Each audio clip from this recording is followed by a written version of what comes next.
In today's video, guys, I'll be sharing 7 must-know tips for beginners in wedding photography that will not only enhance your skills and approach, but also help you avoid common pitfalls. Also, later in this video, I will share a camera flash tip with you that will significantly boost your confidence when using your flash. So the first thing I always tell wedding photographers when they ask me is to show the back of the LCD to your clients while shooting.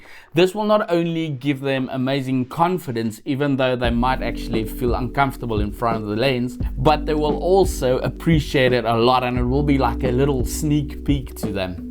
Mastering candid shots is a big one in weddings, and you really need to take an effort to get those candid shots and stay focused the whole day. Being on your cell phone, chatting to people will cause you to miss shots. Make sure to see that grandma playing with her grandchild, maybe the bride and her mom having a moment, maybe an uncle with an aunt, or whatever the case. Get those candid shots, guys. Be aware at weddings. A tool that might surprise you is a little Bluetooth speaker that you hook on your belt during the day, maybe in the room of the bride or during the couple shoot with a bridal party. Put some music on that you know they like.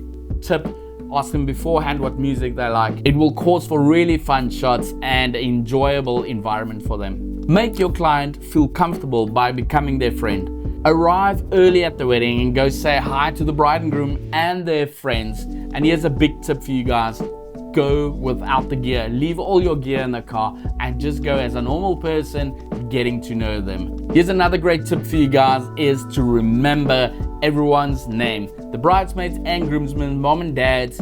It will take some time to get good at it, but practice it because it's well worth it. Another way to become their friend is to simply serve them. Even if it means you have to bring them a drink, a chair, some food, or even make the bride's bed in the morning. It will make them comfortable and appreciate you more. Before we go to the next tip, another way to become their friend is to ensure them that you know what the timeline of the day looks like and that you will make sure that everything happens on time. That way they can switch off and just enjoy their day. Know what the client values. Don't spend time on the dance floor photographing a cool dude for 15 minutes just because he knows how to dance and miss out on other valuable shots like a grandma spending time with the bride. Also, take your own initiative to what you think is important on the day. For example, this photo, the bride said to me afterwards, it's one of her favorite photos of the day. Now, this is not a competition winner, but it's so valuable to the bride and groom. The next tip is to look for soft light during the day. So what's the difference between a soft and a hard light? A hard light is normally from a small light source like the sun in the middle of the day, or even a speed light.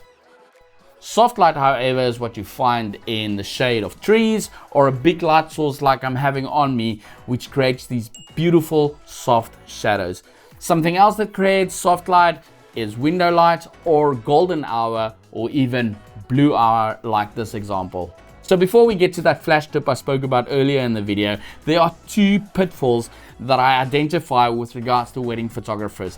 The number one, as mentioned before, is their phone. Stay off the phone. Number one, it will give you a bad image. Number 2, you will miss valuable photos.